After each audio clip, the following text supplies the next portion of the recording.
ನಮಸ್ಕಾರ. ಏಷ್ಯಾನೆಟ್ ಸುವರ್ಣ ನ್ಯೂಸ್ನ ವಿಶೇಷ ಜಾತಕ ಫಲ ಕಾರ್ಯಕ್ರಮಕ್ಕೆ ಸ್ವಾಗತ. ನಾನು ಅಮೃತ ವರ್ಷಿಣಿ. ಈ ದಿನದ ಸಂಚಿಕೆಯಲ್ಲಿ 12 ರಾಶಿಗಳ ಫಲಾಫಲ, ನೀವು ಕಳಿಸಿರುವಂತಹ ಸಂದೇಶಗಳಿಗೆ ಉತ್ತರ, ಪರಿಹಾರ, ಹಾಗೆ ಈ ದಿನದ ಪಂಚಾಂಗದ ಮಹತ್ವವನ್ನು ತಿಳಿಸ್ತಾ ಹೋಗ್ತೀವಿ. ತಿಳಿಸ್ಲಿಕ್ಕೆ ನಮ್ಮೊಟ್ಟಿಗೆ ಜ್ಯೋತಿಷಿಗಳಾದ ಶ್ರೀಕಂಠ ಶಾಸ್ತ್ರಿಗಳಿದ್ದಾರೆ. ಮೊದಲಿಗೆ ಅವರನ್ನ ಕಾರ್ಯಕ್ರಮಕ್ಕೆ ಸ್ವಾಗತಿಸಿಕೊಳ್ಳೋಣ. ಶಾಸ್ತ್ರಿಗಳೇ, ನಮಸ್ತೆ. ಕಾರ್ಯಕ್ರಮಕ್ಕೆ ಸ್ವಾಗತ ತಮಗೆ. ನಮಸ್ಕಾರ ಶಾಸ್ತ್ರಿಗಳೇ, ಮೊದಲಿಗೆ ಈ ದಿನದ ಪಂಚಾಂಗದ ವಿಶೇಷತೆ, ಹಾಗೆ ಈ ದಿನ ಶನಿವಾರ ಯಾವ ದೈವವನ್ನು ಆರಾಧನೆ ಮಾಡೋದ್ರಿಂದ ಯಾವ ಫಲಗಳು ಪ್ರಾಪ್ತವಾಗುತ್ತೆ ತಿಳಿಸೋದಾದ್ರೆ.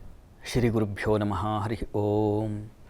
ಮೂರ್ತಿತ್ವೇ ಪರಿಕಲ್ಪಿತ ಶಶಿಭೃತೌ ವರ್ತ್ಮ ಪುನರ್ಜನ್ಮನ ಆತ್ಮೇತ್ಯಾತ್ಮ ವಿಧಾಂ ಕೃತುಶ್ಚ ಯಜತಾಂ ಭರ್ತ ಅಮರಜ್ಯೋತಿಷಾಂ ಲೋಕಾನಾಂ ಪ್ರಳಯೋದ್ಭವ ಸ್ಥಿತಿ ವಿಭಶ್ಚಾನೇಕದಾಶ್ರಿತೌ ವಾಚನ್ನ ಸತತ ತ್ವನೇಕ ಕಿರಣ ತ್ರೈಲೋಕ್ಯ ದೀಪೋ ರವಿಃ. ಸಮಸ್ತ ವೀಕ್ಷಕರಿಗೆ ಶುಭೋದಯ, ಶುಭ ಬೆಳಗು. ಈ ದಿನದ ಸಂದೇಶಗಳನ್ನು ಪರಿಶೀಲಿಸುವ ಪೂರ್ವದಲ್ಲಿ ಇವತ್ತಿನ ಪಂಚಾಂಗವನ್ನು ಗಮನಿಸಿಕೊಳ್ಳೋಣ. ಶ್ರೀ ಪರಾಭವ ನಾಮ ಸಂವತ್ಸರ, ಉತ್ತರಾಯಣ, ಗ್ರೀಷ್ಮ ಋತು, ಅಧಿಕ ಜ್ಯೇಷ್ಠ ಮಾಸ, ಶುಕ್ಲ ಪಕ್ಷವಾಗಿದೆ. ಈ ದಿವಸ ಶನಿವಾರವಾಗಿರತಕ್ಕಂಥದ್ದು, ಚತುರ್ದಶಿ ತಿಥಿ, ವಿಶಾಖ ನಕ್ಷತ್ರ. ಈ ದಿವಸ ಶನಿವಾರವಾಗಿದೆ. ವಿಷ್ಣುವಿನ ಆರಾಧನೆಗೆ ಪ್ರಶಸ್ತ ಕಾಲ. ಶನಿವಾರದಲ್ಲಿ ವಿಷ್ಣು ಸನ್ನಿಧಾನಗಳಿಗೆ ಹೋಗ್ತಕ್ಕಂಥದ್ದು ಸಾಮಾನ್ಯವಾಗಿ ವಾಡಿಕೆ. ಶನೈಶ್ಚರನ ಮಂದಿರದ ಹಾಗೆ, ಆಂಜನೇಯನ ಪ್ರಾರ್ಥನೆ ಮಾಡಿದ ಹಾಗೆ ವಿಷ್ಣುವಿನ ಸನ್ನಿಧಾನಕ್ಕೂ ಹೋಗ್ತಕ್ಕಂಥದ್ದು. ಈ ದಿವಸ ಅಂತೂ ಸಂಜೆ ವೇಳೆಗೆ ಪೌರ್ಣಮಿ ಬರುತ್ತೆ. ಈ ಕಾರಣದಿಂದಾಗಿ ಪೌರ್ಣಮಿಯಲ್ಲಿ ಸತ್ಯನಾರಾಯಣ ಸ್ವಾಮಿಯನ್ನು ಆರಾಧನೆ ಮಾಡ್ತಕ್ಕಂಥದ್ದು ನಮ್ಮಲ್ಲಿ ಅದೊಂದು ರೀತಿಯಲ್ಲಿ ಪ್ರತಿ ಪೌರ್ಣಮಿಗೂ ಒಂದು ವ್ರತವಾಗಿದೆ. ಸತ್ಯನಾರಾಯಣ ವ್ರತ ಅದು ನಮ್ಮನ್ನು ಸತ್ಯ ದರ್ಶನ ಮಾಡಿಸುತ್ತೆ. ಭಗವಂತ ಹೇಗಿದ್ದಾನೆ, ಏನು ಮಾಡ್ತಾ ಇದ್ದಾನೆ ಮತ್ತು ಯಾವಾಗ ನಮಗೆ ದರ್ಶನ ಕೊಡ್ತಾನೆ, ಈ ರೀತಿಯ ಪ್ರಶ್ನೆಗಳಿಗಲ್ಲ. ಅವನು ಹೇಗೂ ಇದ್ದಾನೆ, ಎಲ್ಲ ಕಾಲದಲ್ಲೂ ಇದ್ದಾನೆ ಮತ್ತು ನಮ್ಮ ವಿವೇಕದೊಳಗೆ ಆತ ತುಂಬಿಕೊಂಡಿದ್ದಾನೆ. ಇದು ಉತ್ತರ. ಸತ್ಯನಾರಾಯಣ ಸ್ವಾಮಿಯ ಪೂಜೆಯನ್ನು ಮಾಡುವಾಗ ನಮಗೆ ಯಾವ ಶ್ರದ್ಧೆ ಇರಬೇಕು ಅಂತಂದರೆ, ನಾನು ಮಾಡುವ ಕೆಲಸಗಳಲ್ಲಿ ಒಂದು ಸತ್ಯನಿಷ್ಠತೆ, ಸತ್ಯವ್ರತ ಇವುಗಳಿರಬೇಕು. ನನ್ನ ಬದುಕಿನಲ್ಲಿ ಒಂದು ಸಚ್ಚಾರಿತ್ರ್ಯತೆ ಅದು ತುಂಬಿಕೊಳ್ಬೇಕಾಗತ್ತೆ. ಈ ರೀತಿಯ ದೃಷ್ಟಿಯಲ್ಲಿ ನಾವು ಸತ್ಯನಾರಾಯಣ ಸ್ವಾಮಿ ಪೂಜೆಯನ್ನು ಮಾಡೋದರಿಂದ ಪ್ರತಿ ವಾರ ನಾವು ಏನೋ ಪೂಜೆಗೆ ಬರೆಸಿದ್ವಿ, ಹೋದ್ವಿ, ಆ ಪ್ರಸಾದ ಕೊಟ್ಟರು, ಆ ಕ್ಯೂನಲ್ಲಿ, ಆ ಹರಿಬರಿಯಲ್ಲಿ ನನಗೆ ಪ್ರಸಾದ ಬರಲಿಲ್ಲ ಅಂತ ಈ ಗಲಾಟೆ ಗೊಂದಲಗಳಲ್ಲಿ ಮತ್ತೆ ವಾಪಸ್ ಬರೋದಾಗುತ್ತೆ. ವಸ್ತುತಃ ಒಂದು ಅಷ್ಟೋತ್ತರ, ಆ ಸತ್ಯನಾರಾಯಣ ಸ್ವಾಮಿಯ ಅಷ್ಟೋತ್ತರವನ್ನಾದರೂ ನಾವು ಅಚ್ಚುಕಟ್ಟಾಗಿ ಕೇಳಿಸ್ಕೊಳ್ತೀವ? ಇಲ್ಲ. ಅಚ್ಚುಕಟ್ಟಾಗಿ ನೀವು ಅದು ಪುಷ್ಪಾರ್ಚನೆಯನ್ನಾದರೂ ಮಾಡ್ತೀರಾ? ಅದೂ ಇಲ್ಲ. ನಾನು ಪೂಜೆ ಮಾಡಿಸ್ದೆ, ಪ್ರತಿ ವರ್ಷ, ಪ್ರತಿ ತಿಂಗಳು ಮಾಡಿಸ್ತಾ ಇದ್ದೀನಿ, ಆದರೂ ಅವನಿಂದ ಏನೂ ನನಗೆ ಪ್ರಯೋಜನ ಇಲ್ಲ. ಇಷ್ಟಿದೆ ನಮ್ಮ ತಲೆಯಲ್ಲಿ. ನಾವು ಒಂದು ಸಲ ಸತ್ಯನಾರಾಯಣ ಸ್ವಾಮಿ ಪೂಜೆ ಮಾಡಿದ ಮೇಲೆ ನೀವು ಕಷ್ಟ, ಆದರೆ ಕನಿಷ್ಠ ಸ್ವಲ್ಪ ಬರಬೇಕು. ಸತ್ಯವಾಕ್ಯ ಹೇಳೋ ಪ್ರಯತ್ನಗಳನ್ನು ಆಗಬೇಕು. ಸತ್ಯ ಕರ್ತವ್ಯಗಳಲ್ಲಿ ತೊಡತಕ್ಕಂಥದ್ದು. ನನ್ನ ಮನಸ್ಸಿಗಾದರೂ ಒಂದು ಸಮಾಧಾನ ಬೇಕಲ್ಲ. ನಾನು ಮಾಡೋ ಕೆಲಸದಲ್ಲಿ ಇದು ನಿಷ್ಠೆಯಿಂದ ಇದೆ, ಇದು ಸತ್ಯವಾಗಿದೆ, ಇದನ್ನು ನಾನು ಮಾಡ್ತಾ ಇದ್ದೀನಿ.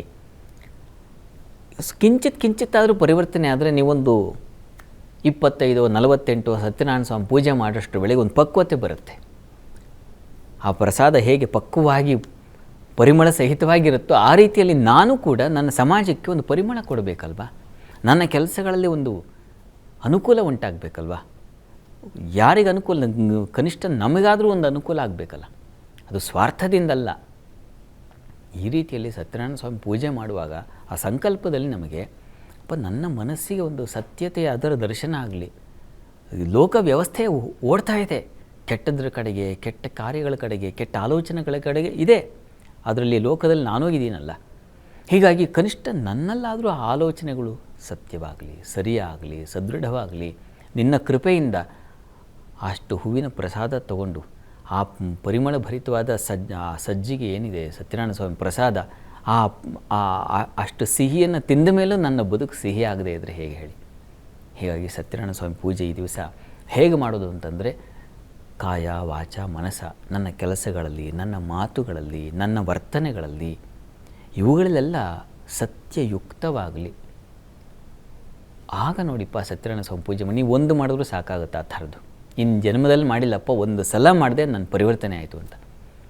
ಆ ರೀತಿಯಲ್ಲಿ ಪೂಜೆ ಮಾಡಿದ್ರೆ ತುಂಬ ಒಳ್ಳೆಯದು. ನೀವು ಯಾವುದೇ ಪೂಜೆ ಮಾಡಿ, ಮೊನ್ನೆ ಪ್ರದೋಷ ಮಾಡಿದ್ವಿ, ಪ್ರದೋಷ ಪೂಜೆಗೂ ಅದೇ ಫಲ ಇದೆ, ಸತ್ಯನಾರಾಯಣ ಸ್ವಾಮಿ ಪೂಜೆಗೂ ಅದೇ ಫಲ ಇದೆ. ಇನ್ಯಾವುದೋ ಶನೈಶ್ಚರ ವ್ರತವೋ ಮತ್ತೊಂದು ಇನ್ನೇನು ಮಾಡಿ ವ್ರತಗಳಿಗೆ ಒಂದು ವಿಶಿಷ್ಟ ಫಲ ಇದ್ದೇ ಇದೆ.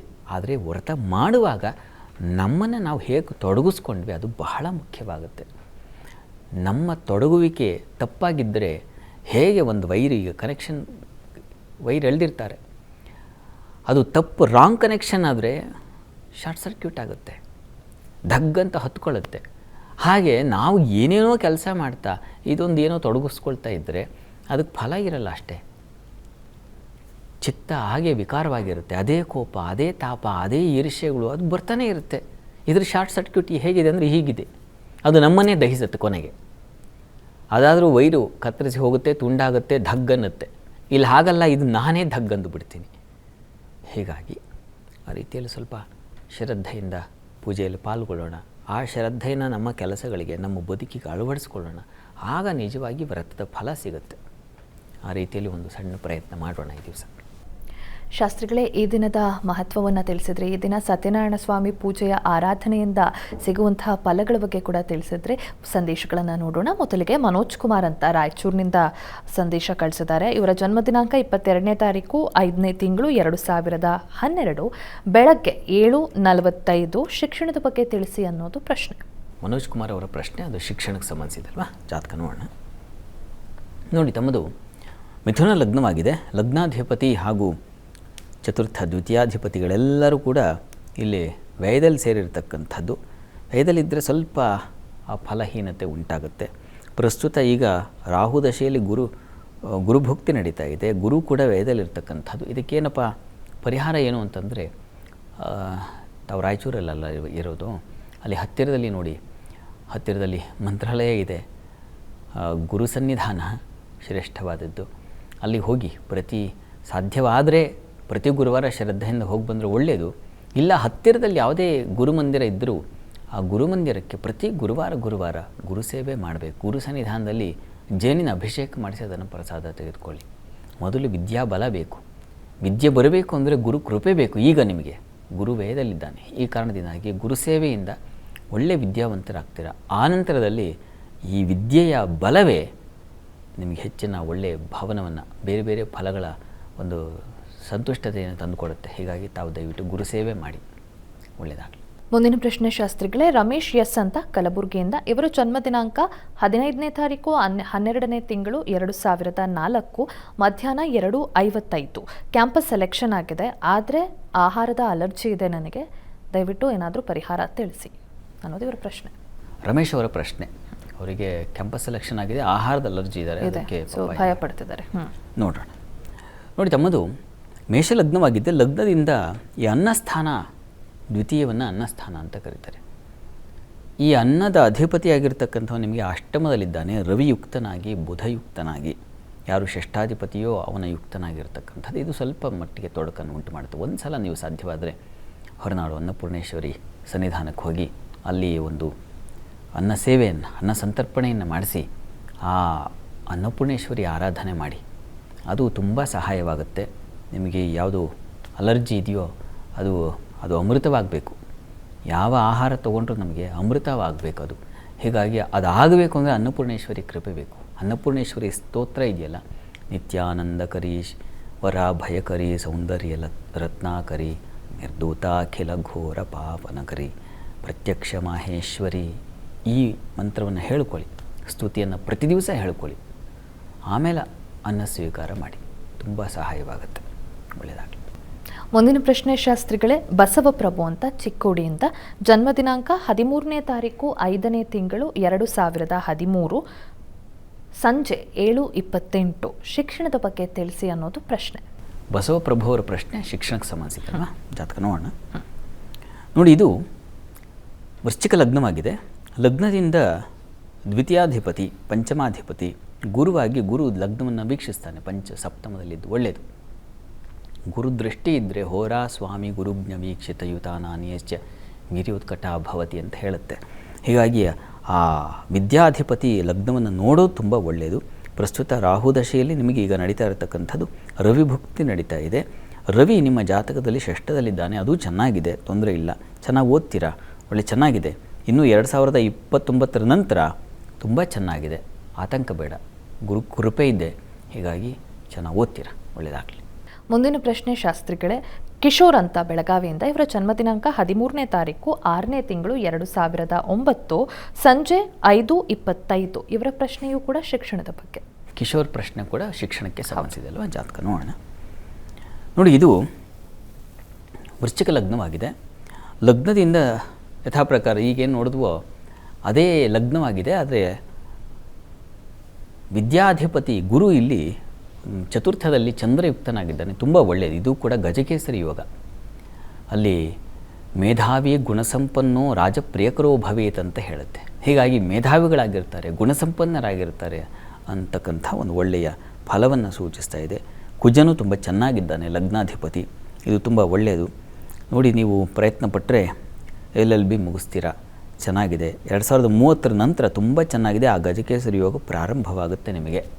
ಹೀಗಾಗಿ ಚೆನ್ನಾಗಿದೆ, ಪ್ರಯತ್ನ ಮಾಡಿ. ಏನು ಕುಜನು ಚೆನ್ನಾಗಿರೋದ್ರಿಂದ ನಿಮ್ಮ ಜಾತಕದಲ್ಲಿ ನೀವು ಯಾವುದನ್ನು ನಾವು ಈ ಟೆಕ್ನಿಕಲ್ IT ಅಥವಾ ಇನ್ಯಾವುದು ಎಲೆಕ್ಟ್ರಿಕಲ್ ಇವುಗಳಿಗೆ ಸಂಬಂಧಿಸಿರ್ತಕ್ಕಂಥದ್ದು, ಆಟೋಮೊಬೈಲ್ಸ್ಗೆ ಸಂಬಂಧಿಸಿರ್ತಕ್ಕಂಥದ್ದು, ಇಂತಹ ಮತ್ತು ಕೆಮಿಕಲ್ಲು, ಮೆಕ್ಯಾನಿಕಲ್ಲು, ಮುಖ್ಯವಾಗಿ ಮೆಕ್ಯಾನಿಕಲ್ ಇವುಗಳಿಗೆ ಸಂಬಂಧಿಸಿರ್ತಕ್ಕಂಥದ್ದು ತುಂಬ ಚೆನ್ನಾಗಿದೆ. ಹೆಚ್ಚಿನ ಸಾಧನೆ ಮಾಡಲಿಕ್ಕೆ ಅವಕಾಶ ಇದೆ, ಪ್ರಯತ್ನ ಮಾಡಿ, ಒಳ್ಳೆಯದಾಗಲಿ. ಮುಂದಿನ ಪ್ರಶ್ನೆ ಶಾಸ್ತ್ರಿಗಳೇ, ಧರತಿ ಅಂತ ಗುಲ್ಬರ್ಗದಿಂದ, ಇವರ ಜನ್ಮ ದಿನಾಂಕ 15ನೇ ತಾರೀಕು 9ನೇ ತಿಂಗಳು 1970 ಮಧ್ಯಾಹ್ನ 12:05. ಆರೋಗ್ಯದ ಬಗ್ಗೆ ತಿಳಿಸಿ ಅನ್ನೋದು ಇವರ ಪ್ರಶ್ನೆ. ಧರತಿಯವರ ಪ್ರಶ್ನೆ ಆರೋಗ್ಯಕ್ಕೆ ಸಂಬಂಧಿಸಿದಲ್ವಾ? ಹೌದು. ಜಾತಕ ನೋಡೋಣ. ನೋಡಿ, ಇದು ವೃಶ್ಚಿಕ ಲಗ್ನವಾಗಿದೆ. ಲಗ್ನದ ಅಧೀಶ್ವರ ಕುಜ ರವಿ ಯುಕ್ತನಾಗಿ ಕರ್ಮಸ್ಥಾನದಲ್ಲಿರ್ತಕ್ಕಂಥದ್ದು. ಮೌಢ್ಯತೆ ಇದೆಯಾ? ರವಿ ಸಮೀಪದಲ್ಲಿದ್ದರೆ ಮೌಢ್ಯತೆ ಇರುತ್ತಲ್ಲ, ಹೀಗಾಗಿ ಮೌಢ್ಯನಾಗಿದ್ದಾನೆ ಕುಜ. ಪ್ರಸ್ತುತ ಕಾಲವನ್ನು ನೋಡೋಣ. ಈಗ ಶುಕ್ರದಶೆಯಲ್ಲಿ ರವಿ ಭುಕ್ತಿ ನಡೀತಾ ಇದೆ, ಆತಂಕ ಬೇಡ. ನೀವು ನರಸಿಂಹ ಕವಚ ಹೇಳ್ಕೊಳ್ಳಿ, ಅದು ಹೆಚ್ಚಿನ ಅನುಕೂಲ ಉಂಟು ಮಾಡಿಕೊಡುತ್ತೆ, ಅಷ್ಟೇ ಸಾಕಾಗುತ್ತೆ. ಸರಳ ಸಣ್ಣ ಪ್ರಮಾಣದಲ್ಲಿರ್ತಕ್ಕಂಥ ತೊಡಕು, ಅಂತಹ ಆರೋಗ್ಯದ ಬಗ್ಗೆ ಗಾಬರಿ ಆಗುವಂಥದ್ದೇನೂ ಇಲ್ಲ. ಹೀಗಾಗಿ ಗಾಬರಿ ಬೇಡ. ನರಸಿಂಹನ ಪ್ರಾರ್ಥನೆ, ನರಸಿಂಹ ಸಂಧಾನದ ಅಭಿಷೇಕ ಇವೆಲ್ಲ ತುಂಬ ಸಹಾಯವಾಗುತ್ತೆ. ಚೆನ್ನಾಗಿದೆ, ಒಳ್ಳೆಯ ಬಲ ಇದೆ, ದೈವಾನುಗ್ರಹ. ಏಕೆಂದರೆ ಕರ್ಮಾಧಿಪತಿ ಚೆನ್ನಾಗಿದ್ದು ಅವನ ಟೈಮ್ ನಡೆಯುವಾಗ ಜೀವನ ಸೌಖ್ಯವಾಗಿ ಸಾಗುತ್ತೆ. ಯೋಚನೆ ಮಾಡಬೇಡಿ, ಒಳ್ಳೆಯದಾಗಲಿ. ಶಾಸ್ತ್ರಿಗಳೇ, ಮೊದಲ 6 ರಾಶಿಗಳ ಫಲಾಫಲಗಳನ್ನು ತಿಳಿಸೋದಾದರೆ? 12 ರಾಶಿಗಳ ಫಲಾಫಲ ತಿಳಿಯುವ ಮುನ್ನ ಇವತ್ತಿನ ಗ್ರಹಸ್ಥಿತಿಯನ್ನು ಗಮನಿಸ್ಕೊಳ್ಳೋದಾದರೆ, ಮೇಷರಾಶಿಯಲ್ಲಿ ಕುಜನನ್ನು ಕಾಣ್ತಾ ಇದ್ವಿ, ವೃಷಭ ರಾಶಿಯಲ್ಲಿ ರವಿಯನ್ನು ಕಾಣ್ತಾ ಇದ್ವಿ, ಜೊತೆಗೆ ಮಾಂದಿ ಉದಯ ಆಗಿದೆ ಈ ದಿವಸ. ಇನ್ನು ಅಲ್ಲಿ ಬುಧ, ಶುಕ್ರ ಮತ್ತು ಗುರು ಈ ಗ್ರಹಗಳನ್ನು ಕಾಣ್ತಾ ಇದ್ದೀವಿ, ಅದು ಮಿಥುನ ರಾಶಿಯಲ್ಲಿ. ಕೇತು ಇರತಕ್ಕಂಥ ಸಿಂಹರಾಶಿಯಲ್ಲಿ, ಚಂದ್ರ ಈ ದಿವಸ ವೃಶ್ಚಿಕ ರಾಶಿಯಲ್ಲಿದ್ದಾನೆ. ಇನ್ನು ರಾಹು ಇರತಕ್ಕಂಥದ್ದು ಕುಂಭರಾಶಿಯಲ್ಲಿ, ಶನೈಶ್ಚರ ಮೀನರಾಶಿಯಲ್ಲಿ. ಹೀಗಿರುವಾಗ 12 ರಾಶಿಗಳ ಫಲಾಫಲ ತಿಳಿತಾ ಹೋಗೋಣ. ಮೊದಲಿಗೆ ಮೇಷರಾಶಿ. ಮೇಷರಾಶಿಯವರಿಗೆ ದಿವಸ ನೋಡಿ, ಆಹಾರ ವ್ಯತ್ಯಾಸ, ಕೋಪ, ಕುಟುಂಬದವ್ರ ಜೊತೆ ಘರ್ಷಣೆಗಳು ಇವುಗಳನ್ನೆಲ್ಲ ಸೂಚಿಸ್ತಾ ಇದೆ. ತುಂಬ ತಾಳ್ಮೆಯಿಂದ ಇರಬೇಕು ಈ ದಿವಸ ತಾವು. ಕೋಪ ಬಂದುಬಿಡುತ್ತೆ, ಮನೆಯವ್ರ ಮೇಲೆ ಸಿಟ್ಟು ಸೆಡವು ಬಂದುಬಿಡುತ್ತೆ. ಹೀಗಾಗಿ ಕಂಟ್ರೋಲ್ ಮಾಡ್ಕೊಳ್ಳೋಕ್ಕಾಗದ ಪರಿಸ್ಥಿತಿ ಬಂದುಬಿಡುತ್ತೆ. ಈಶ್ವರ ಸನ್ನಿಧಾನಕ್ಕೆ ಹೋಗಿ ಬನ್ನಿ, ಅಲ್ಲಿ ಅಭಿಷೇಕ ಮಾಡಿಸಿ, ಅನುಕೂಲ ಆಗುತ್ತೆ. ಇನ್ನು ಉಳಿದ ಹಾಗೆ ಈ ದಿವಸ ಸಹೋದರ ಸಹಕಾರ ಚೆನ್ನಾಗಿದೆ. ಮತ್ತು ಈ ದಿವಸ ಉದಾರತೆ, ಒಂದು ಏನಾದ್ರು ಕೊಡೋದು ಅಥವಾ ಇನ್ನೇನೋ ಒಂದು ಸಲಹೆ ಅಥವಾ ಒಂದು ಉಪಕಾರ ಇವುಗಳಲ್ಲಿ ಹೆಚ್ಚಿನ ಅನುಕೂಲ ಇರುತ್ತೆ. ಇನ್ನೊಬ್ಬರಿಗೆ ಕಷ್ಟಪಟ್ಟಾದರೂ ಹೋಗಿ ಅವ್ರಿಗೆ ಸಹಾಯ ಮಾಡಬಾರ್ದು, ಅಂಥದ್ದೊಂದು ರಿಸ್ಕ್ ತೊಗೊಂಡು ಮಾಡ್ತೀವಲ್ಲ, ಅದು ಉಂಟಾಗುತ್ತೆ. ಇನ್ನು ಈ ದಿವಸ ವೃತ್ತಿಯಲ್ಲಿ ತೊಂದರೆ ಇಲ್ಲ, ಅನುಕೂಲದ ಫಲವನ್ನು ಕಾಣ್ತೀರಾ, ಯೋಚನೆ ಮಾಡಬೇಡಿ. ಪ್ರಾರ್ಥನೆಗೆ ದಿವಸ ಈಶ್ವರ ಸನ್ನಿಧಾನದಲ್ಲಿ ರುದ್ರಾಭಿಷೇಕ ಮಾಡಿಸಿ. ಇನ್ನು ವೃಷಭ ರಾಶಿ. ವೃಷಭ ರಾಶಿಯವರಿಗೆ ದಿವಸ ತುಂಬ ಚೆನ್ನಾಗಿದೆ, ಮಾತಿನ ಬಲ ತುಂಬ ಚೆನ್ನಾಗಿರುತ್ತದೆ. ಈ ಉಪನ್ಯಾಸಕ ಕ್ಷೇತ್ರಗಳಲ್ಲಿ ಇರ್ತಕ್ಕಂಥವರಿಗೆ, ಶಿಕ್ಷಣ ಕ್ಷೇತ್ರಗಳು ಅಂತೀವಲ್ಲ, ಈ ಕೋಚಿಂಗು, ಟೀಚಿಂಗ್ ಇಂಥ ಕ್ಷೇತ್ರಗಳಲ್ಲಿರೋರಿಗೆ ತುಂಬ ಚೆನ್ನಾಗಿದೆ. ಕಲಾವಿದರಿಗೆ ತುಂಬ ಚೆನ್ನಾಗಿದೆ. ಕಲೆಯಲ್ಲಿ ಆಸಕ್ತಿ ಬರತಕ್ಕಂಥದ್ದು ಮತ್ತು ಹೆಚ್ಚಿನ ಅನುಕೂಲಗಳು ಉಂಟಾಗ್ತಕ್ಕಂಥದ್ದು, ಶಾಸ್ತ್ರ ಅಭ್ಯಾಸ ಮಾಡ್ತಕ್ಕಂಥದ್ದು, ಶಿಕ್ಷಣದಲ್ಲಿ ಹೊಸ ಹೊಸ ಪ್ರಯತ್ನಗಳನ್ನ ಸವಾಲಾಗಿ ತಗೊಳ್ತಕ್ಕಂಥದ್ದು, ಈ ರೀತಿಯ ಶುಭ ಫಲ ಅದು ನೆನೆಯಿಂದನೇ ಪ್ರಾರಂಭವಾಗ್ಬಿಟ್ಟಿದೆ, ಚೆನ್ನಾಗಿದೆ. ಇನ್ನು ಈ ದಿವಸ ಸಂಗಾತಿಯಲ್ಲಿ ಸಾಮರಸ್ಯ, ಅನ್ಯೋನ್ಯತೆ, ಪ್ರೀತಿ ವಿಶ್ವಾಸಗಳು ತುಂಬ ಚೆನ್ನಾಗಿದೆ. ದೂರ ಪ್ರಯಾಣಗಳಲ್ಲಿ ತುಂಬ ಸೌಖ್ಯ ಕಾಣ್ತೀರಾ, ಚೆನ್ನಾಗಿದೆ. ಹೆಚ್ಚಿನ ಫಲ, ಹೆಚ್ಚಿನ ಅನುಕೂಲ ಇದೆ. ವೃತ್ತಿಯಲ್ಲೂ ಚೆನ್ನಾಗಿದೆ ಈ ದಿವಸ. ಸ್ವಲ್ಪ ಆರೋಗ್ಯ ವ್ಯತ್ಯಾಸ ಆಗಬಹುದು, ಹೀಗಾಗಿ ಆರೋಗ್ಯ ದೃಷ್ಟಿಯಿಂದ ಆದಿತ್ಯ ಹೃದಯ ಹೇಳಿಕೊಳ್ಳಿ. ಇನ್ನು ಮಿಥುನ ರಾಶಿ. ಮಿಥುನ ರಾಶಿಯವರಿಗೆ ದಿವಸ ನಿಮಗೆ ಬುದ್ಧಿ ಚುರುಕಾಗಿರುತ್ತದೆ, ಬುದ್ಧಿಬಲ, ದೇಹಬಲ ಆರೋಗ್ಯ ಬಲ ಎರಡೂ ಚೆನ್ನಾಗಿದೆ. ಈ ದಿವಸ ನಿಮಗೆ ವೃತ್ತಿಯಲ್ಲೂ ಬಹಳ ವಿಶೇಷವಾದ ಅನುಕೂಲಗಳು, ಕಲಾವಿದರಿಗೆ ತುಂಬ ಚೆನ್ನಾಗಿರುತ್ತದೆ, ಮಾತಿನ ಬಲ ತುಂಬ ಚೆನ್ನಾಗಿದೆ ನಿಮಗೆ, ಬ್ಯಾಂಕ್ಗಳಲ್ಲಿ ಕೆಲಸ ಮಾಡೋರಿಗೆ ಹೆಚ್ಚಿನ ಅನುಕೂಲಗಳು, ಈ ರೀತಿಯ ಒಂದು ಶುಭ ಫಲವನ್ನು ಕಾಣಲಿಕ್ಕೆ ಖಂಡಿತ ಚೆನ್ನಾಗಿದೆ. ಮತ್ತು ಉಳಿದ ಹಾಗೆ ದಿವಸ ಕಣ್ಣಿನ ಸ್ವಲ್ಪ ತೊಂದರೆ ಕಾಡ್ತಾ ಇದೆ. ಈ ದಿವಸ ಹುಷಾರು, ಕಣ್ಣಿಗೆ ಪೆಟ್ಟು ಬೀಳ್ತಕ್ಕಂಥದ್ದು ಅಥವಾ ಏನೋ ತೊಂದರೆ ಆ ರೀತಿಯ ಸಾಧ್ಯತೆ ಇದೆ, ಹುಷಾರಾಗಿರಿ. ಹೆಣ್ಣು ಮಕ್ಕಳಿಗೆ ಸ್ವಲ್ಪ ಈ ಸಾಲ ಶತ್ರುಗಳ ಭಯ ಸೂಚಿಸ್ತಾ ಇದೆ, ಸ್ವಲ್ಪ ಹುಷಾರು. ಉಳಿದ ಹಾಗೆ ನಿಮಗೆ ಸ್ನೇಹಿತರು ಬಂಧುಗಳ ವಿಚಾರದಲ್ಲಿ ತುಂಬ ಸಹಕಾರ ಸಮಾಧಾನ ಖಂಡಿತ ಇದೆ. ಪ್ರಾರ್ಥನೆಗೆ ದಿವಸ ನೀವು ಕೂಡ ಆದಿತ್ಯ ಹೃದಯವನ್ನು ಹೇಳ್ಕೊಳ್ಳಿ. ಇನ್ನು ಕರ್ಕಟಕ ರಾಶಿ, ಕರ್ಕಟಕ ರಾಶಿಯವರಿಗೆ ಬುದ್ಧಿ ಚುರುಕಾಗಿರ್ತದೆ. ಈ ದಿವಸ ಮಕ್ಕಳಿಂದ ಸಹಾಯ ಸಹಕಾರ ತುಂಬ ಚೆನ್ನಾಗಿದೆ, ವೃತ್ತಿಯಲ್ಲಿ ತುಂಬ ಚೆನ್ನಾಗಿದೆ, ವಿಶೇಷವಾದ ಅನುಕೂಲಗಳು ಸಿಗುತ್ತೆ. ಈ ದಿವಸ ಎಲ್ಲ ಕೆಲಸಗಳನ್ನು ಪಟಪಟ ಮಾಡಿ ಮುಗಿಸ್ತಕ್ಕಂಥದ್ದು, ಬೇಗ ಲಘು ಬಗೆಯಿಂದ ಕೆಲಸಗಳಾಗ್ಬಿಡುತ್ತೆ, ಸಮಾಧಾನವೂ ಸಿಗುತ್ತೆ ಅದರಿಂದ. ಮತ್ತು ಈ ದಿವಸ ಆಪ್ತರ ಜೊತೆಗೆ ಒಂದು ಪ್ರಯಾಣ, ಅವ್ರ ಜೊತೆಗೆ ಒಂದು ಮನರಂಜನೆ, ಹೆಚ್ಚಿನ ಖರ್ಚು ಮಾಡ್ಕೊಳ್ಳೋದು, ಈ ರೀತಿಯಲ್ಲಿದೆ. ಅಯ್ಯೋ ಖರ್ಚಾಯ್ತಪ್ಪ ಅಂತ ಆಮೇಲೆ ತಲೆ ಮೇಲೆ ಕೈ ಹೊತ್ಕೊಳ್ಳೋದು, ಆ ರೀತಿಯಲ್ಲಿದೆ. ಅಂತೂ ಹೆಚ್ಚಿನ ವಿಹಾರ ಪ್ರಯಾಣ ಖರ್ಚು ಹೀಗಿದೆ, ಅದು ಮನೋರಂಜನೆಗೆ ಆಗಿರ್ತದೆ, ಆ ರೀತಿಯಲ್ಲಿ ಹೆಚ್ಚಿನ ಅನುಕೂಲ. ಪ್ರಾರ್ಥನೆಗೆ ದಿವಸ ನೀವು ವಿಷ್ಣು ಸಹಸ್ರನಾಮ ಹೇಳ್ಕೊಳ್ಳಿ. ಇನ್ನು ಸಿಂಹರಾಶಿ, ಸಿಂಹರಾಶಿಯವರಿಗೆ ದಿವಸ ವೃತ್ತಿಯಲ್ಲಿ ತುಂಬ ತೊಡಕುಗಳನ್ನು ಸೂಚಿಸ್ತಾ ಇದೆ, ಕೆಲಸ ಆಗುವಲ್ದು, ಮತ್ತು ಸೀನಿಯರ್ಸಿಂದ ಕಿರಿಕಿರಿ, ನಿಮ್ಮ ಅಧಿಕಾರಿಗಳು ಮತ್ತೊಬ್ಬರು ಇರ್ತಾರಲ್ಲ ಅವರಿಂದ ಹೆಚ್ಚಿನ ಕಿರಿಕಿರಿ ಅನುಭವಿಸಬೇಕಾದ ಸಂದರ್ಭ ಬರುತ್ತೆ. ಶನಿವಾರವೂ ಕೆಲಸ ಅಥವಾ ಶನಿವಾರವೂ ಇಷ್ಟೊಂದು ಕೆಲಸ, ಹೆಚ್ಚಿನ ಹೊರೆ, ಈ ರೀತಿಯಲ್ಲಿ ಆಗುತ್ತೆ. ಉಳಿದ ಹಾಗೆ ಈ ದಿವಸ ಕೃಷಿಕರಿಗೆ ತುಂಬ ಚೆನ್ನಾಗಿದೆ. ಮತ್ತು ಈ ದಿವಸ ಸ್ನೇಹಿತರು ಬಂಧುಗಳ ಜೊತೆಗೆ ಒಂದು ಪ್ರಯಾಣ ವಿಹಾರ ಮನರಂಜನೆ ಅದೂ ಇದೆ. ಒಂದು ಭಾಗ ತೊಂದರೆಯೂ ಇದೆ, ಒಂದು ಭಾಗ ಶುಭ ಫಲವೂ ಇದೆ, ಎರಡೂ ಶುಭಾಶುಭ ಮಿಶ್ರವಾಗಿದೆ ಈ ದಿವಸ. ಮತ್ತು ಹಿರಿಯರಿಂದ ಸಹಕಾರ ಲಾಭ ಸಿಗ್ತಕ್ಕಂಥದ್ದು, ಆ ರೀತಿಯಲ್ಲಿ ತುಂಬ ಅನುಕೂಲ ಇದೆ. ಬೌದ್ಧಿಕ ಮಾರ್ಗದರ್ಶನ ಸಿಗುತ್ತೆ, ಯಾರೋ ಸಲಹೆ ಕೊಡ್ತಾರೆ, ಅದು ತುಂಬ ಚೆನ್ನಾಗಿರುತ್ತೆ, ಅದರಿಂದ ಅನುಕೂಲ ಉಂಟಾಗುತ್ತೆ. ಪ್ರಾರ್ಥನೆಗೆ ದಿವಸ ಗಣಪತಿ ಸನ್ನಿಧಾನಕ್ಕೆ ಹೋಗ್ಬನ್ನಿ. ಇನ್ನು ಕನ್ಯಾ ರಾಶಿ, ಕನ್ಯಾ ರಾಶಿಯವರಿಗೆ ವೃತ್ತಿಯಲ್ಲಿ ತುಂಬ ಚೆನ್ನಾಗಿದೆ, ಬಹಳ ವಿಶೇಷವಾದ ಅನುಕೂಲಗಳು, ಹೊಸ ಪ್ರಯತ್ನಗಳಿಗೆ ಅವಕಾಶಗಳು ಮತ್ತು ಸಾಧನೆ ಮಾಡ್ತಕ್ಕಂಥದ್ದು, ಪ್ರಶಂಸೆ ಬರ್ತಕ್ಕಂಥದ್ದು, ಈ ರೀತಿಯಲ್ಲಿ ತುಂಬ ಚೆನ್ನಾಗಿದೆ. ನಿಮ್ಮ ಮುಂದಿನ ಹಾದಿ ತುಂಬ ಚೆನ್ನಾಗಿದೆ. ಮತ್ತು ಈ ದಿವಸ ನಿಮಗೆ ಸಹೋದರ ಸೇವಕರ ಸಹಾಯ ತುಂಬ ಚೆನ್ನಾಗಿರುತ್ತದೆ.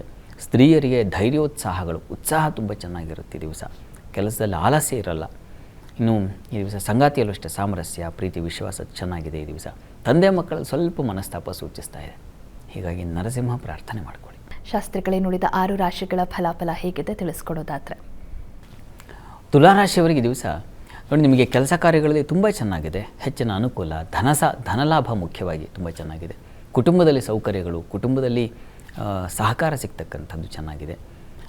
ಮುಖ್ಯವಾಗಿ ಸುಗ್ರಾಸ ಭೋಜನ, ಸಮೃದ್ಧ ಭೋಜನ, ಇಷ್ಟ ಭೋಜನ ಅದು ಸೂಚಿಸ್ತಾ ಇದೆ ಈ ದಿವಸ. ದೈವಾನುಕೂಲ ತುಂಬ ಚೆನ್ನಾಗಿದೆ, ಹೀಗಾಗಿ ಹೆಚ್ಚಿನ ಸಮಾಧಾನ ಸೌಖ್ಯಗಳಿದ್ದಾವೆ ಈ ದಿವಸ, ಆತಂಕ ಬೇಡ. ಪ್ರಾರ್ಥನೆಗೆ ದಿವಸ ನೋಡಿ, ನಿಮಗೆ ಅಷ್ಟಮದಲ್ಲಿ ಮಾಂದ್ಯ ಇದೆ, ಹೀಗಾಗಿ ಸ್ವಲ್ಪ ನಿಂದನೆಗೆ ಯಾರೋ ಇನ್ಸಲ್ಟ್ ಮಾಡಿಬಿಡೋ ಸಾಧ್ಯತೆ ಇರುತ್ತೆ. ಇದರ ನಿವಾರಣೆಗೆ ಕೃಷ್ಣ ಪ್ರಾರ್ಥನೆ ಮಾಡಿ. ಇನ್ನು ವೃಶ್ಚಿಕ ರಾಶಿ, ವೃಶ್ಚಿಕ ರಾಶಿಯವರಿಗೆ ದಿವಸ ವೃತ್ತಿಯಲ್ಲಿ ಸ್ವಲ್ಪ ಕಿರಿಕಿರಿಯ ವಾತಾವರಣ ಸೂಚಿಸ್ತಾ ಇದೆ. ಸೀನಿಯರ್ಸಿಂದ ಅಥವಾ ನಿಮ್ಮ ಅಧಿಕಾರಿಗಳು ಅವರಿಂದ ಸ್ವಲ್ಪ ತೊಂದರೆಗಳಾಗೋ ಸಾಧ್ಯತೆ ಸೂಚಿಸ್ತಾ ಇದೆ. ಸಂಗಾತಿಯಲ್ಲೂ ಅಷ್ಟೇ ಮನಸ್ತಾಪ ಭಿನ್ನಾಭಿಪ್ರಾಯ ಸೂಚಿಸ್ತಾ ಇದೆ. ಈ ದಿವಸ ನಿಮಗೆ ಪ್ರಯಾಣದಲ್ಲಿ ಸ್ವಲ್ಪ ಹುಷಾರಾಗಿರಿ. ಈ ದಿವಸ ಸ್ವಲ್ಪ ವೀಕಾಗಿದೆ ನಿಮಗೆ. ಚಂದ್ರ ಭಾಗ್ಯಾಧಿಪತಿ ಒಬ್ಬ ಜನ್ಮದಲ್ಲಿದ್ದಾನೆ, ಹೀಗಾಗಿ ದೈವಾನುಕೂಲದಿಂದ ದೈವ ಪ್ರಾರ್ಥನೆ ಮಾಡೋದರಿಂದಾಗಿ ನಿಮಗೆ ಸ್ವಲ್ಪ ಕಷ್ಟಗಳು ಕಡಿಮೆ ಆಗುತ್ತೆ. ಸತ್ಯನಾರಾಯಣ ಸ್ವಾಮಿ ಪೂಜೆ ಮಾಡಿ, ದುರ್ಗಾ ಪ್ರಾರ್ಥನೆಯನ್ನು ಮಾಡಿ. ಧನುರಾಶಿಯವರಿಗೆ ದಿವಸ ವೃತ್ತಿಯಲ್ಲಿ ತುಂಬ ಚೆನ್ನಾಗಿದೆ, ಹೆಚ್ಚಿನ ಅನುಕೂಲಗಳು, ವ್ಯಾಪಾರಿಗಳಿಗೆ ಹೆಚ್ಚಿನ ಅನುಕೂಲ, ಬಂಧುಗಳಲ್ಲಿ ಪ್ರೀತಿ ವಿಶ್ವಾಸ ಬರತಕ್ಕಂಥದ್ದು, ಸಂಗಾತಿಯಲ್ಲಿ ಸಾಮರಸ್ಯ ಪ್ರೀತಿ ವಿಶ್ವಾಸ, ಸ್ನೇಹಿತರ ಸಹಾಯ, ಹೀಗೆಲ್ಲ ತುಂಬ ಚೆನ್ನಾಗಿದೆ. ಹೆಚ್ಚಿನ ಖರ್ಚು ಇದೆ, ಸಾಲ ಖರ್ಚು ಇದು ನಿಮ್ಮನ್ನು ಬಾಧಿಸುತ್ತೆ. ಆ ಕಡೆ ಸಾಲ, ಈ ಕಡೆ ಖರ್ಚು, ಈ ಎರಡು ಹೊರೆ ನಿಮ್ಮನ್ನು ಮುಳುಗಿಸುವ ಸಾಧ್ಯತೆ ಇರುತ್ತೆ. ಅಲ್ಲಿದೆಯಲ್ಲ, ಕಾಲಲ್ಲಿ ಕಟ್ಟಿದ ಗುಂಡು ತೇಲಲಿಯದು ಬೆಂಡು ಅಂತ ಒಂದು ಬಸವಣ್ಣವರ ವಚನ, ಆ ರೀತಿಯಲ್ಲಿ ಅತ್ತಾಗೆ ಆ ಕಡೆ ಸಾಲ ಈ ಕಡೆ ವ್ಯಯ ಅಂತ ಆ ರೀತಿಯಲ್ಲಿ ಆಗಿಬಿಡುತ್ತೆ ದಿವಸ. ಇದಕ್ಕೆ ಏನಪ್ಪ ಪರಿಹಾರ? ನೀವು ಕೂಡ ಸತ್ಯನಾರಾಯಣ ಪ್ರಾರ್ಥನೆ ಮಾಡಿ, ಸತ್ಯನಾರಾಯಣ ಸ್ವಾಮಿ ಪೂಜೆ ಮಾಡಿ, ಅದು ಕಷ್ಟವನ್ನು ನಿವಾರಿಸುತ್ತೆ. ಇನ್ನು ಮಕರ ರಾಶಿ, ಮಕರ ರಾಶಿಯವರಿಗೆ ದಿವಸ ವೃತ್ತಿಯಲ್ಲಿ ಹೆಚ್ಚಿನ ಅನುಕೂಲ, ಸೌಖ್ಯ ಸಮೃದ್ಧಿ, ಸಂಗಾತಿಯಿಂದ ಸಾಮರಸ್ಯ, ಸಂಗಾತಿಯಿಂದ ಸಹಾಯ ಸಹಕಾರಗಳು, ಲಾಭ, ಗಂಡನೋ ಹೆಂಡತಿಯೋ ಒಂದು ಗಿಫ್ಟ್ ತಂದುಕೊಟ್ಬಿಟ್ರೆ ಅಥವಾ ಏನೋ ಒಂದು ಗೊತ್ತಿಲ್ಲದೆ ಸರ್ಪ್ರೈಸ್ ಆಗಿ ಅಂತ ಆ ಥರದ ಸಂತೋಷಗಳು ಸಮಾಧಾನಗಳು ಸಿಗೋ ಸಾಧ್ಯತೆ ಚೆನ್ನಾಗಿದೆ ಈ ದಿವಸ. ಸ್ನೇಹಿತರಿಂದ ಸಹಾಯ ಸಹಕಾರ ತುಂಬ ಚೆನ್ನಾಗಿದೆ. ಕೃಷಿಕರಿಗೆ ತುಂಬ ಚೆನ್ನಾಗಿದೆ. ಯಂತ್ರೋದ್ಯಮ ಕ್ಷೇತ್ರದಲ್ಲಿ ಇರ್ತಕ್ಕಂಥವ್ರಿಗೆ ತುಂಬ ಚೆನ್ನಾಗಿದೆ ಈ ದಿವಸ. ಉದರ ಬಾಧೆ ಸೂಚಿಸ್ತಾ ಇದೆ. ಅನ್ನಪೂರ್ಣೇಶ್ವರಿ ಪ್ರಾರ್ಥನೆ ಮಾಡಿ. ಕುಂಭರಾಶಿಯವರಿಗೆ ಈ ದಿವಸ ವೃತ್ತಿಯಲ್ಲಿ ತುಂಬ ವಿಶೇಷವಾದ ಅನುಕೂಲಗಳು ಸಹಕಾರಗಳು ಇದೆ. ಈ ದಿವಸ ಸಹೋದರ ಸಹಕಾರ ತುಂಬ ಚೆನ್ನಾಗಿರ್ತದೆ. ಈ ದಿವಸ ನಿಮಗೆ ಬುದ್ಧಿ ಚುರುಕಾಗಿರ್ತದೆ, ಚುರುಕು ಬುದ್ಧಿ. ಪ್ರಯಾಣದಲ್ಲೂ ಸ್ವಲ್ಪ ಹುಷಾರಾಗಿರಿ, ಎಚ್ಚರಿಕೆ ತಗೊಳ್ಳಿ.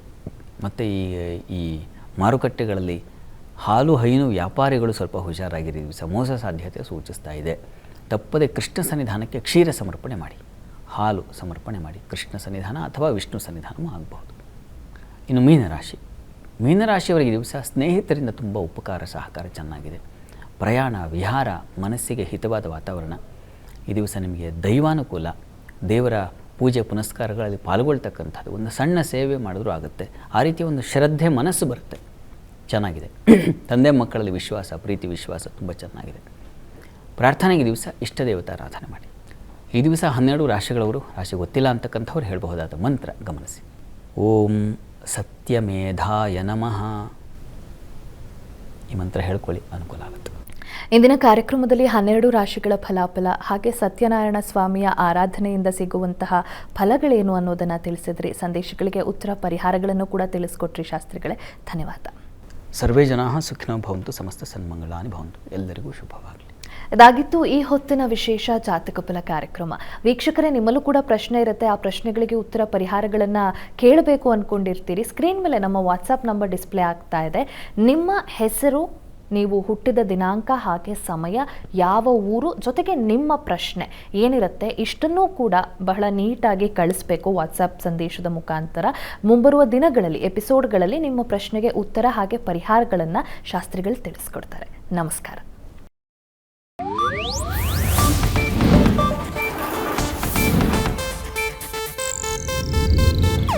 ಇದು ಏಷ್ಯಾನೆಟ್ ನ್ಯೂಸ್ ನೆಟ್ವರ್ಕ್ ಪ್ರಸ್ತುತಿ.